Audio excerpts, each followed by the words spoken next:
Our cash flow statement is a complete analysis of our projected income and expenses, and it relates to both operating, investing, as well as financing within the business.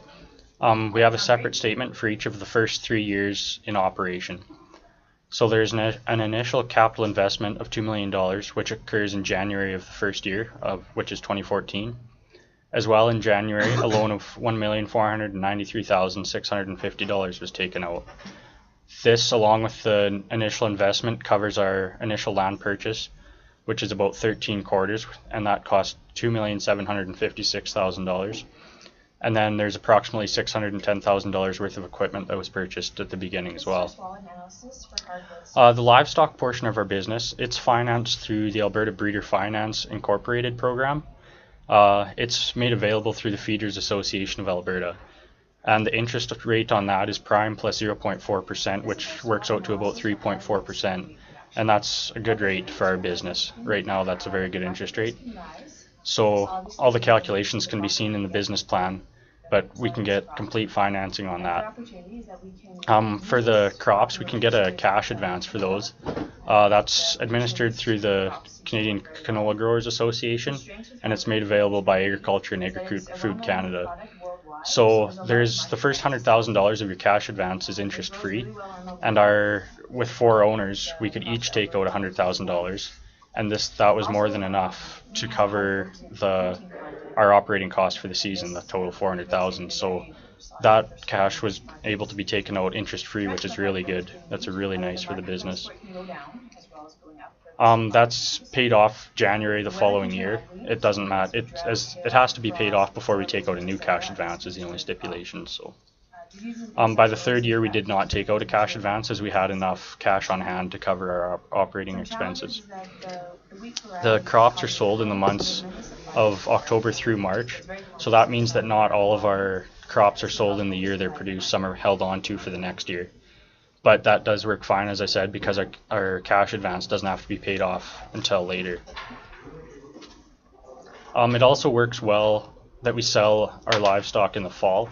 This is after the summer months when we haven't started selling any grain yet, so it's a great financial boost at that time of year to prop up our cash position, and then we don't have to worry about selling commodities right away. If the market's bad, we can hang on to them because we did just have that quick influx of cash. In years 2 and 3, the salaries were increased to the owners as we had enough cash to do so. And as well, in January of year 3, we were able to pay down $300,000 of our existing loan, so that was very good. And you can find the income statement and balance sheets below the cash flows for each year.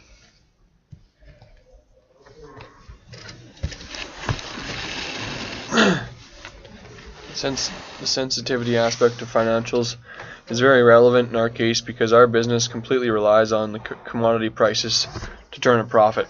These commodities, wheat, canola, peas, and our livestock, all fluctuate depending on market conditions, and these fluctuations have been factored into the break-even prices for the selected commodities. Sensitivity analysis pretty much looks at these commodity prices and factors percentage of a low and a high based on current trends.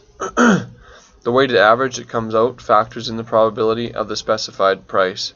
Same techniques is used on the yields for the cropping situations, taking a high yield and a low yield and a mid yield to create a probability of what will actually be produced. This weighted price or yield that is calculated takes into account the uncertainty that is being dealt with in the marketplace and creates numbers that are based by given uncertain outcomes percentage values. These numbers reflect our business's thoughts to the sensitivity analysis aspect of dealing with commodities and create probabilities that can be worked off of. All of these numbers that were calculated for the different commodities were produced to allow our farm to continue to be profitable. This analysis really looks at the uncertainty of the products that we are producing and gives them certain values that we can work with. The break-even's done for the grain production aspects of our business illustrate strong returns even in the current period of weaker grain prices. break-even prices and yields required for our farm to turn profits on grain production are all very conservative numbers that indicate profit margins will be very good. $6 canola, $3.80 wheat, and $4.80 peas are all very low prices that will undoubtedly be met. With the current market prices, even now these values are much lower. With this in mind, the break-even points will be very easy to be met, and yields will undoubtedly be higher than the break-even yield points because they are also very low. Break-even done clearly points to the fact that the break-even point for our production will easily be met every year. Combined with low break-even prices and low break-even yields, our cropping production will easily cover our costs, variable and fixed.